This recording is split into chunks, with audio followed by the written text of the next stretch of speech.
Hello guys, ये specially video मैं उनके लिए बना रहा हूँ जो स्टूडेंट्स अभी 12th में रिसेंटली गए हैं और जिनका एग्जाम फेब में होगा 2021 में।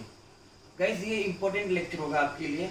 ये पहला लेक्चर होगा और ये लेक्चर आपको बताएगा पूरा सिलेबस कैसे होगा 12th का और हम कैसे पढ़ने वाले पूरे साल में। गाइस बहुत इंपॉर्टेंट है गाइस, सही बोल रहा हूँ। 12th में इतना मजा आएगा ना आपको पढ़ने में, पूरा related to the practical life के रिलेटेड है।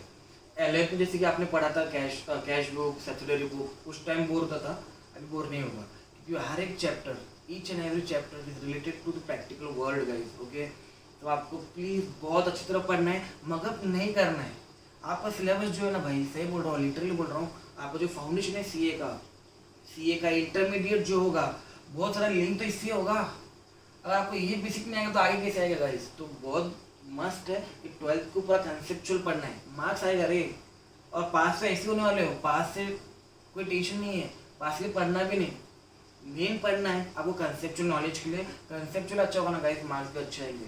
90 कैसे भी आते रहे अकाउंट्स में, सही बोल रहा हूँ, सिर्फ पढ़ना इंपॉर्टेंट है गाइस। ओके, तो मेरा पूरा फोकस कंसेप्चुअल पे ही होगा, जिससे आपको आपके करियर में आगे फायदा होगा गाइस। ओके, हाँ गाइस, माई सेल्फ विजय कायंदे, मेरा ये 3rd बैच होगा 12th का। और गाइस बहुत बहुत थैंक यू, आप सब लोगों ने बहुत सपोर्ट किया मुझे और मैं बहुत एक्साइटेड हूँ कि मेरा 3rd बैच है गाइस। ओके, मैं स्टार्ट करता हूँ, वीडियो ज़्यादा लंबा नहीं बनने के लिए मैं स्टार्ट करता हूँ गाइस। 12th के सिलेबस गाइस मैं 2 पार्ट में डिवाइड करूँगा। ओके, हाँ, और एक इम्पोर्टेंट बात बताना भूल गया, ये जो लेक्चर है, ये जो वीडियो है, वो CBSE as well as state board के लिए भी एप्लीकेबल है। थोड़ी सी चेंजेस माइनर है, तो मैं बताऊँगा क्या क्या माइनर चेंजेस है गाइस उसमें। ओके, तो गाइस ये 2 पार्ट में डिवाइड होगा। पहला पार्ट मैं बताना चाहता हूँ आपको, पार्ट ए, जिसमें हम सबसे पहले पढ़ेंगे एक चैप्टर का नाम, जिसका नाम है NPO, N for non, P for profit, O for organisation, non profit organisation. Guys ध्यान सुनना, हम पढ़ रहे हैं अकाउंटिंग। ओके, सिंपल अपने देसी भाषा में अकाउंटिंग मतलब क्या, कोई भी बिजनेस का हिसाब किताब रखना, पैसे कहाँ से आए, पैसे कहाँ पे गए, समझ में आ रहा है। बस अपने अकाउंटिंग में जितने भी चैप्टर्स है ना गाइस, हमें रिकॉर्डिंग ही करना है और कुछ नहीं करना है। पहला चैप्टर है हमारा NPO, नॉन प्रॉफिट ऑर्गेनाइजेशन। हम रिकॉर्डिंग करेंगे NPO का। भैया NPO क्या, वो तो बता भैया। ऐसा ऑर्गेनाइजेशन जिसका इंटेंशन नहीं होता प्रॉफिट कमाना।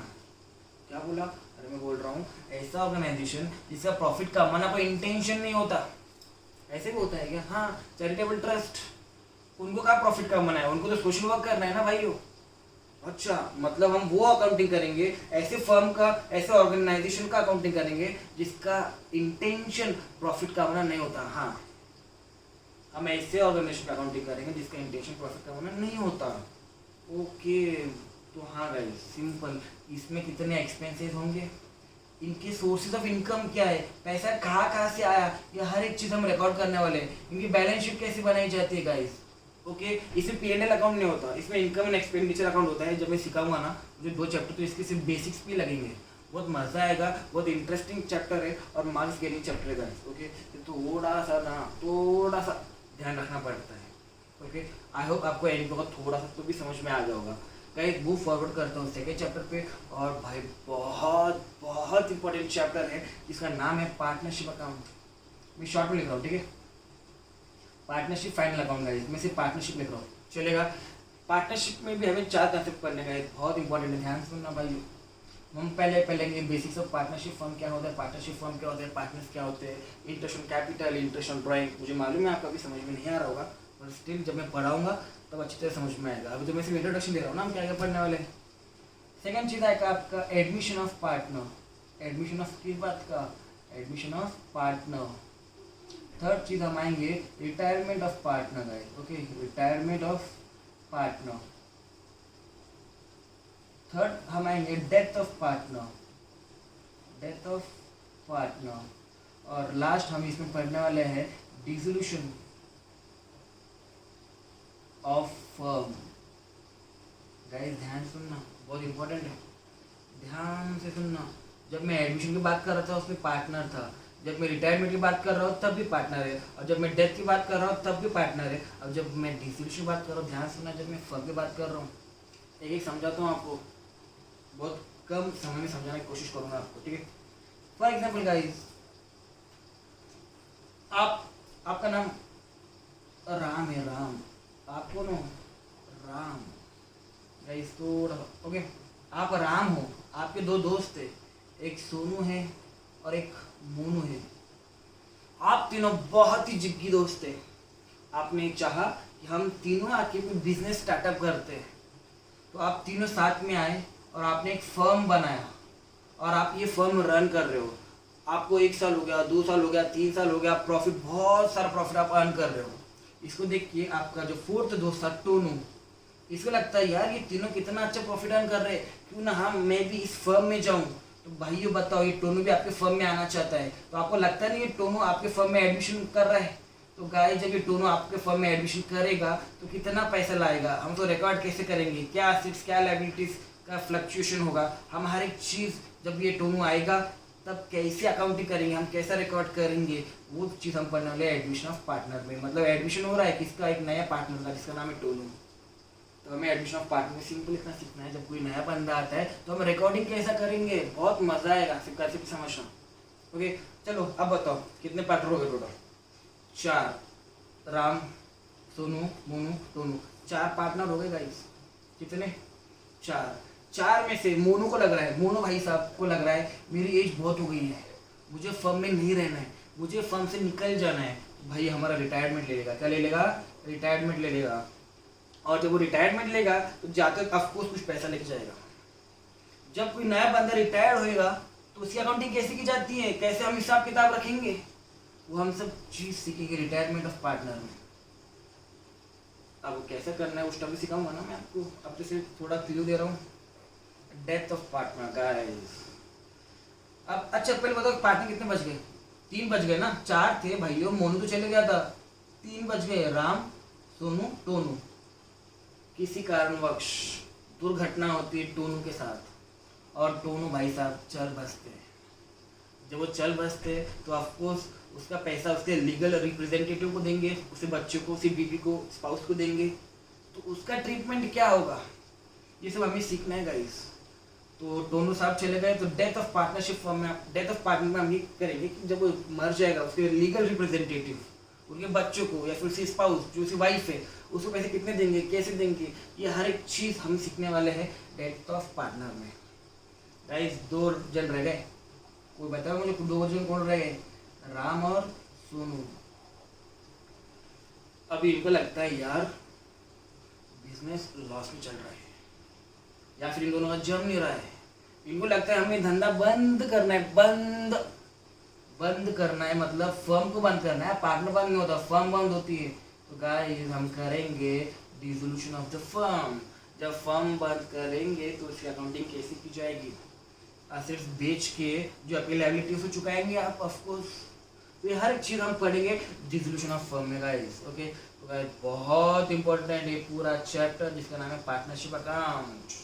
आई होप आपको थोड़ा तो भी समझ में आ गया होगा। डिटेल में तो जब मैं पढ़ाऊंगा उस टाइम मैं बताऊंगा ही गाइस आपको। ओके आई होप आपको पार्ट ए समझ में आ गया है। आपको मुझे लगता है आपको पार्ट ए समझ में आ गया। Okay NPO and then after partnership account. Okay अब पार्ट बी चालू कर रहा हूँ। मुझे जो बहुत इंटरेस्टिंग लगता है ना गाइस, पार्ट बी बहुत मेरा फेवरेट जो है पार्ट बी है गाइस। ओके बहुत मज़ा आता है वो पढ़ाने में एक्चुअली। पार्ट बी में देखना गाइस क्या क्या पढ़ने वाले हैं। और वापस बोल रहा हूँ रट्टा नहीं मारना है, इज्जत से पढ़ना है, विद कंसेप्चुअल पढ़ना है, बहुत मज़ा आएगा आपको पढ़ने में। पार्ट बी की बात कर रहा हूँ। सबसे पहला मेरा बहुत फेवरेट चैप्टर जो मैं सिर्फ शॉर्टकट में लिखना चाहूँगा, share capital account. Okay share capital भाइयों बहुत मज़ा आएगा। पहले तो मुझे बताओ, आपने 11 कर चुके हो तभी तो 12th में है ना, बताओ कैपिटल क्या होता है फटाफट। कैपिटल क्या होता है? तो बताएगा। हाँ गाइस बताइए क्या होता है कैपिटल। 11th पढ़ के आओगे ना। हाँ भैया कैपिटल क्या होता है ना, जब भी कोई बंदा बिजनेस चालू करता है तो बिजनेस में क्या क्या पैसे ला रहा है, कौन कौन से एसेट्स ला रहा है, उसे हम कहते हैं कैपिटल। Simple guys. अगर मैं कोई बिजनेस चालू करूँगा तो क्या वो हर में थोड़ी चालू होएगा, पैसा लगेगा ना लगेगा, पैसा लगेगा यार ऑफकोर्स। तो जब भी मैं मेरे कोई एसेट्स या फिर मैं कोई मेरा खुद का कैश मैं इन्वेस्ट कर रहा हूँ मेरे बिजनेस में, उसे हम कहेंगे कैपिटल। ओके कैपिटल तो समझ में आया, पर शेयर क्या है गाइस ध्यान सुनना, छोटी सी स्टोरी बताता हूँ। और इतना अच्छा चैप्टर है, लाइफ में बहुत काम आएगा आपका, रखना नहीं, बहुत मज़ा है। एंट्री सीखने वाले उसमें जनरल एंट्री, ओके। और ये कैसे क्या होता है थोड़ा शॉर्ट में बताऊंगा, इसके लिए एक्चुअली मुझे 3 से 4 लेक्चर लगेंगे पूरा समझाने के लिए, उसके पूरे एक शॉर्ट डिटेल्स समझाने के लिए मुझे 3 से 4 लेक्चर्स लगेंगे गाइस। और मैं आपको थोड़ा शॉर्ट में समझने की कोशिश करता हूँ शेयर कैपिटल क्या मतलब, मैं क्या समझना चाहता हूँ। फॉर एग्जाम्पल का ये आप हो, आपका नाम है श्याम, ओके। और आपको एक बिजनेस चालू करना है, और बिजनेस चालू करने के लिए आपको 100 CR की जरूरत है। कितने करोड़ की? 100 करोड़। आप बोलते हो यार बिजनेस चालू करने के लिए 100 करोड़ तो लग रहे हैं, ठीक है, पर मेरे पास तो सिर्फ 51 CR है। कितने करोड़ रुपए आपके पास? 51। और कितने की नीड है आपको? 49 CR की नीड है आपको, 49 करोड़ की नीड है। कहाँ से लाएंगे आप? एक तो आप बैंक लोन लोगे, ओके, या फिर कोई रिलेटिव से लोन लोगे ना, या फिर और एक ऑप्शन है, आप लोगों को बोलेंगे, आप आम पब्लिक को बोलेंगे, आओ आओ आ भाई चल आजा आजा आजा, चल ना आना आ। आप ऐसे बहुत सारे लोगों को बोलेंगे आइए और मेरे कंपनी में पैसा इन्वेस्ट कीजिए, आइए। ये लोग बोलेंगे भैया हम आपकी कंपनी में इन्वेस्टमेंट करेंगे पर हमको ढेकड़ा मिलेगा। आप बोलेंगे नहीं, आप अगर मेरे कंपनी में पैसा इन्वेस्ट करेंगे तो मैं आपको प्रॉफिट दूंगा सालाना। अगर मेरी कंपनी प्रॉफिट कमाएगी तो मैं भी आपको प्रॉफिट दूंगा। प्रॉफिट बोलते हैं डिविडेंड, क्या बोलते हैं? डिविडेंड दूंगा। तो ये लोग फुकट पे पैसे नहीं लगाएंगे, ये लोग जो पैसा लगा रहे हैं ना उनको बाद में प्रॉफिट भी मिलने वाला है। तो ध्यान से सुनना, ये 100 CR में क्या सिर्फ आपका शेयर था? नहीं, इन सब का भी शेयर था। इन्होंने भी तो 49 CR दिए हैं आपको। तो ये शेयर से पैसा आया, और जब भी पैसा बिजनेस में आता है तो उसे हम बोलते हैं कैपिटल, तो शेयर कैपिटल। हम इसकी अकाउंटिंग कैसे करेंगे गाइस, ये हम इस चैप्टर में सीखने वाले, बहुत मजा आएगा। इसके छोटे छोटे टर्म्स जो है ना, एथोराइज कैपिटल क्या है, इशूड कैपिटल क्या है, paid up capital, unpaid capital, called up capital, forfeiture क्या होता है, प्रो रेट ऑफ बेसिस क्या होता है, ये हर एक चीज़ हम इसमें पढ़ने वाले शेयर कैपिटल में। बहुत बहुत बहुत मजा आएगा। सिंपल यार, ये जो लोग पैसा दे रहे हैं ना, तो आप इसकी रिकॉर्डिंग कैसे करोगे? पैसा आ रहा है ना फर्म के पास, कंपनी के पास, तो आप रिकॉर्डिंग कैसे करोगे, वो हमें इस चैप्टर में सीखना है। बहुत बहुत मज़ा आएगा, प्रैक्टिकली सोचना है, और रियल लाइफ में ऐसी चीज़ें होती हैं मेरे भाइयों। अभी रिसेंट में न्यूज़ आया था, मालूम है आपको, 3-4 दिन पहले न्यूज़ आया कि जो फ्लिपकार्ट कंपनी है, फ्लिपकार्ट नहीं, सॉरी फेसबुक कंपनी ने रिलायंस जियो में 9.9% का स्टेक होल्ड किया है। मतलब 9.9 पैसा इन्होंने जियो में लगाया है फेसबुक वालों ने। सोचो कैसे अकाउंटिंग ट्रीटमेंट की होगी। तो ये सब चीज़ें हमें सीखना है। कहाँ पे? शेयर कैपिटल में। बहुत मज़ा आएगा, रटना नहीं, मार्क्स आएंगे भाई, रटना नहीं बस। ओके, तो आई होप बी पार्ट में, सेकेंड पार्ट में आपको फर्स्ट चैप्टर समझ में आया होगा, शेयर कैपिटल। ओके गाइस, एक क्वेश्चन पूछता हूँ मैं, ध्यान सुनना। अगर ये समझा तो नेक्स्ट वाला चैप्टर क्या है वो आपको समझेगा। जिन जिन लोगों ने यहाँ पे पैसा लगाया, क्यों लगाया मतलब, अरे भैया इनको प्रॉफिट मिलने वाला है ये कंपनी से, तभी तो उन्होंने लगाया। आपसे क्वेश्चन पूछता हूँ, अगर इस कंपनी को लॉस होता तो क्या इनको पैसा मिलता? नहीं मिलता भाइयों। इनको तब प्रॉफिट नहीं मिलता, इनको प्रॉफिट तभी मिलेगा जब कंपनी को प्रॉफिट हो। अच्छा हाँ, तो फिर इससे और अगले चैप्टर से रिलेटेड क्या है, ध्यान सुनो। सेकेंड चैप्टर की अगर मैं बात करूँ तो गाइस, सेकेंड चैप्टर हमें बताएगा डिबेंचर का। क्या बताएगा? डिबेंचर की अकाउंटिंग क्या। अरे तो भैया डिबेंचर क्या होता है गाइस, वही तो बोला था मैं आपको, अगर पहले समझा था तो ये भी समझेगा। फॉर एग्जांपल आप वापस शाम, ओके, आपको वापस कितने करोड़ लग रहे हैं भैया? 100 CR आपको पैसा लग रहा है। आपके पास खुद का पैसा कितना है? 51 CR।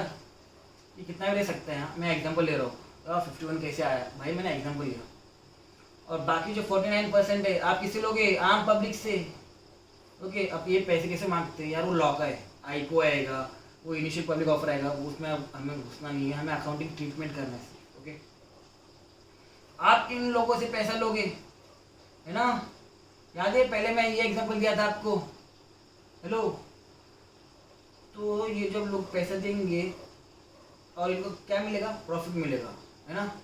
इस चैप्टर में भी सेम ये लोग पैसे देंगे, पर कंपनी बोलती है हम आपको, ध्यान सुनना, कंपनी ये बोल रही है हम आपको अभी प्रॉफिट नहीं देंगे, हम आपको एक फिक्स्ड रेट पे इंटरेस्ट देंगे।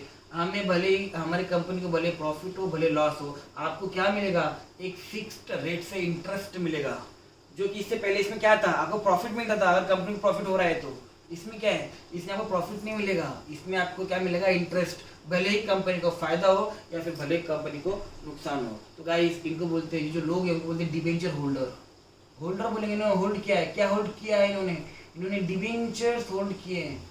जो मैंने आपको पहले बताया था, ये भी तो होल्डर ही थे, सिर्फ ये होल्डर जो थे वो कौन से होल्डर थे, ये शेयर होल्डर थे। जो शेयर होल्ड करते हैं उन्हें बोलते हैं शेयर होल्डर, और जो डिबेंचर होल्ड करते हैं उन्हें बोलते हैं debenture holder. The difference is that कि भैया इनको इंटरेस्ट मिलेगा भले ही कंपनी प्रॉफिट कमाओ या ना कमाओ, और इसमें ये शेयर केस में ये था, इनको प्रॉफिट मिलेगा, अगर कंपनी को प्रॉफिट हुआ तभी प्रॉफिट मिलेगा, अदरवाइज इन्हें कुछ नहीं मिलने वाला गाइस।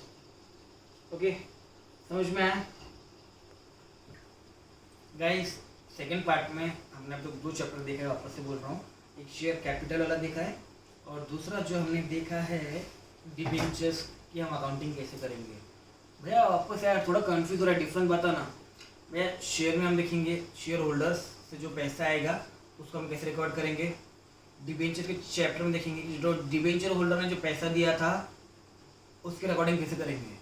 भाई फिर डिफरेंस क्या, दोनों तो पैसा दे रहे, अरे भाई दोनों पैसा दे रहे हैं, और इनको तो हम प्रॉफिट दे रहे हैं ना, अगर प्रॉफिट हुआ तो कंपनी हो ना मैं, और इनको मैं क्या दे रहा हूँ, इंटरेस्ट दे रहा हूँ, भले मुझे प्रॉफिट हो या ना हो, इनको इंटरेस्ट मिलने वाला है। और इनको क्या मिलने वाला है, शेयर होल्डर को बोलना प्रॉफिट। क्या बात है, और प्रॉफिट तभी मिलेगा जब मेरे को प्रॉफिट हुआ होगा, कंपनी को।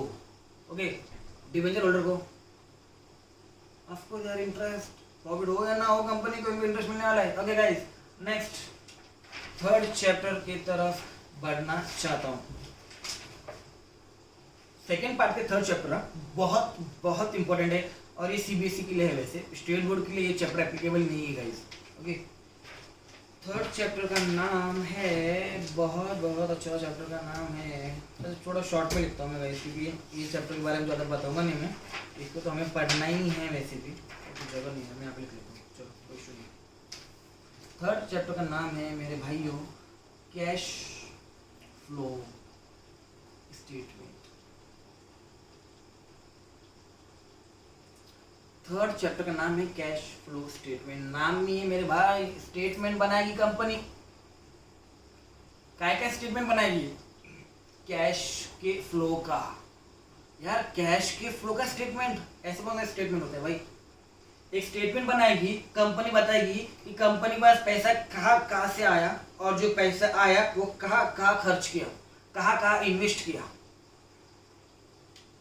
उसको बोलते एक स्टेटमेंट, और उस स्टेटमेंट का नाम दिया कैश फ्लो स्टेटमेंट। यह एक पार्ट है गाइस फाइनेंशियल स्टेटमेंट का। और फाइनेंशियल स्टेटमेंट क्या है, जब मैं क्लास चालू करूंगा ना तब मैं आपको चित्र बताऊंगा। ओके, आपने पढ़ भी लिया profit loss balance sheet, notes to the account, cash flow statement जो कि फाइनेंशियल स्टेटमेंट का हिस्सा है, तो मैं बाद में बताऊंगा। सिंपल कैश फ्लो स्टेटमेंट में हमें सिर्फ ये देखना है कि कंपनी के पास पैसा जो आ रहा है उसे रिकॉर्ड करना है, पैसा कहाँ जा रहा है उसको रिकॉर्ड करना है, बस। बहुत इंटरेस्टिंग है, बच्चों के चैप्टर थोड़ा क्रिटिकल लगता है, तो मुझे मालूम नहीं क्यों लगता है, अगर एक बार समझ में आया ना, बहुत फाड़ू चैप्टर है। और ये चैप्टर आपको इंटरमीडिएट में है गाइस, चार्टर्ड अकाउंटिंग की जो कोर्स है उसके इंटरमीडिएट में आपको ये चैप्टर मिलेगा कैश फ्लो स्टेटमेंट। ओके, तो आई होप आपको थर्ड चैप्टर समझ में आया होगा। फोर्थ चैप्टर है comparative statement. Comparative statement guys, इसके बारे में आपको बाद में बताऊंगा गाइस। ओके, कंसोलिडेशन जो होता है फाइनेंशियल स्टेटमेंट्स का, वो आप मैं बाद में बताऊंगा, और ये चैप्टर मैंने सिर्फ लिख लिया।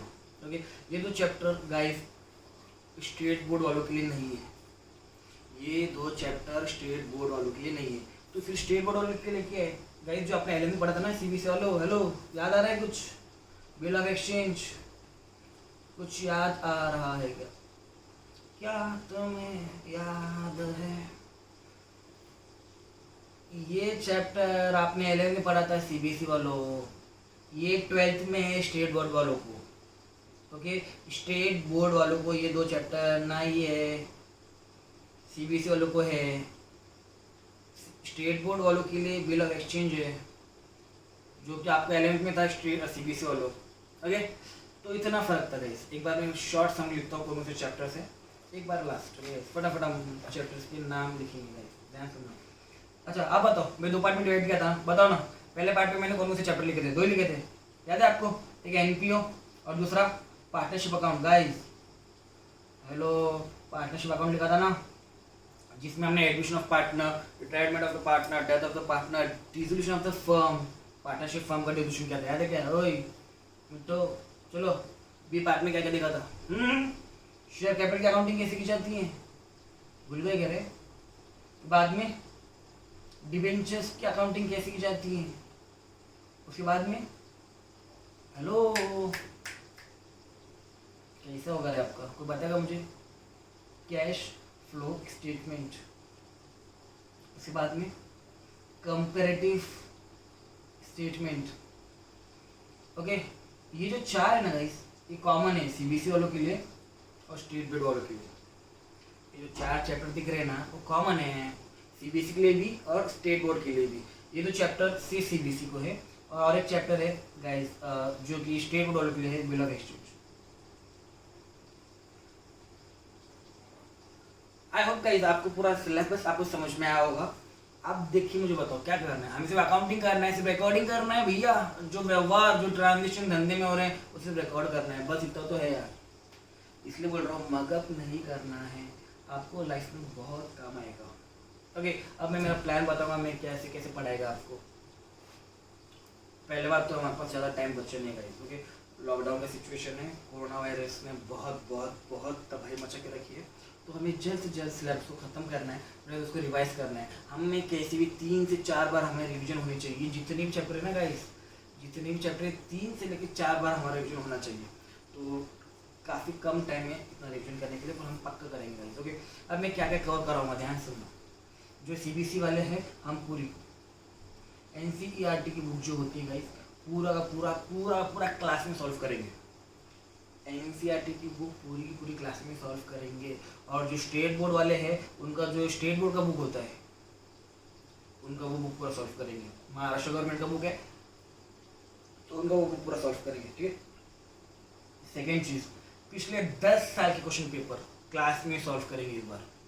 पिछले बार मैंने बच्चों को, पिछले जो मेरी बैच थी, मैंने उनको घर पे सॉल्व करने के लिए दिए थे और कोई भी टेस्ट मैंने क्लास में लिया था। पर इस बार हम पूरी की पूरी जो 10 साल के पूरे पास्ट पेपर्स है ना आपके, भले हुए एनसेट जो सीबीएसई वाले होंगे, स्टेट बोर्ड वाले होंगे, पूरे 10 साल के जो पास्ट पेपर्स है जो फाइनल एग्जाम में आए, पूरे के पूरे हम क्लास में सॉल्व करेंगे गाइस, ओके। थर्ड, एक डीके गोयल एक ऑथर है, जो डीके की पूरी बुक में जो इम्पोर्टेंट कंसेप्ट, इम्पोर्टेंट जो क्वेश्चन है, हम पूरे सॉल्व पूरे क्लास में करने वाले हैं। एक ऑथर है गाइस, बहुत अच्छा ऑथर है, मुझे बुक अच्छी बुक लगती है इनकी, तो इनके जो जो इम्पोर्टेंट क्वेश्चन है हम वो क्लास में सॉल्व करने वाले हैं। तो ये इतना सारा हमें क्लास में करना है, और एक बार नहीं गाइस, 3 से 4 बार। भैया क्या फिरता है तो इतना सारा 3 से 4 बार होगा क्या? अरे अफकोर्स होता है भाई, ये सब थोड़ी करना है। ये एक बार तो पूरा फुल करना है, सेकेंड थर्ड फोर्थ टाइम वही करना है जो इम्पोर्टेंट है गाइस। मेरे खुद के नोट्स हैं जो मैं आपको प्रोवाइड करूंगा, खुद के मेरे हैंड रिटन नोट्स हैं हर एक चैप्टर के विद डायग्राम के हिसाब से, तो मैं आपको खुद प्रोवाइड करूंगा, ओके। उससे आपको बहुत अच्छी तरह क्लैरिटी आएगी। और मैंने जितने भी पूरे चैप्टर्स लिखे ना भाई, हर एक चैप्टर के बीच में, फॉर एग्जाम्पल अगर मैं एनपीओ का लूंगा ना, मैंने एनपीओ की सिर्फ अलग अलग एडजस्टमेंट निकाल के रखे हैं। इसकी शायद मैंने 20 से 22 कुछ तो भी शायद मैंने एडजस्टमेंट निकाल के रखे हैं कि वही बार बार आपको एग्जाम में आएंगे। पार्टनरशिप अकाउंट है, उसकी मैंने 60 से 70 एडजस्टमेंट ऐसे निकाल के रखी है, वही आपको एग्जाम में आने वाले हैं। शेयर कैपिटल के कुछ एंट्रीज ऐसी हैं जो बहुत इंपॉर्टेंट है प्रो डेटाबेसिस के ऊपर, तो इसकी भी शायद 15 से 20 एडजस्टमेंट ऐसे हैं जो बहुत इंपॉर्टेंट है, मैं आपको प्रोवाइड करूंगा। आपको सिर्फ उतना ही पढ़ना है एग्जाम के टाइम, क्योंकि वही एग्जाम में आने वाला है यार। एग्जाम में प्रॉब्लम क्या है ना, आपको वही बार बार क्वेश्चन देते हैं, इसलिए बोलते हो एग्जाम के लिए नहीं पढ़ने का, मार्क्स अच्छे आने वाले हैं, कंसेप्ट के लिए पढ़ो, क्योंकि आपके ये प्रोफेशनल कोर्स में बहुत हेल्प करेगा। सीए हो सीएस हो, बहुत हेल्प करेगा। समझ में आया गाइस? आई होप आपको मेरी पूरी स्ट्रैटेजी समझ में आ गया होगा, ओके। तो गाइस इसी तरह सपोर्ट करते रहिए। और एक लास्ट कहना चाहूँगा कि देखते हैं यार, अगर लॉकडाउन बहुत बढ़ रहा है तो मैं आपको अनाउंस करूँगा कि लाइव लेक्चर करना है या नहीं करना है। अगर हुआ तो मैं 1 दिन में आपको इन्फॉर्म करूँगा कि अगर लाइव लेक्चर लेना है नहीं लेना है, तो जैसे 1 दिन में आपको इन्फॉर्म करूँगा। और अगर लॉकडाउन जल्दी से खुलता है तो हम लाइव जो फिजिकल क्लासेस होते हैं वही चालू करेंगे। और अगर लॉकडाउन को थोड़ा और एक्सटेंड होता है ना गाइस तो या लाइव करेंगे। पर लाइव में थोड़ा सा इशू होता है कि थोड़ा किसी का नेटवर्क इशू है, तो देखते हैं जैसा जमा वैसा करते हैं। हाँ, और रही बात स्टेट बोर्ड वालों का और सीबीएसई का क्लास अलग अलग होगा। ओके, स्टेट बोर्ड वालों के लिए मैं अलग से क्लास लूँगा, सीबीएसई वालों के लिए अलग से लूँगा। कळलं? आणि जे स्टेट बोर्डमध्ये ज्यांना थोडं हिंदीचा प्रॉब्लेम आहे, ज्यांना इंग्लिश प्रॉब्लेम आहे, त्यांना मी मराठीमध्ये पण सांगणार, त्यामध्ये काही इशू नाही आहेत. ओके गाईज, थँक्यू और keep supporting me guys. Thank you, bye, जय हिंद.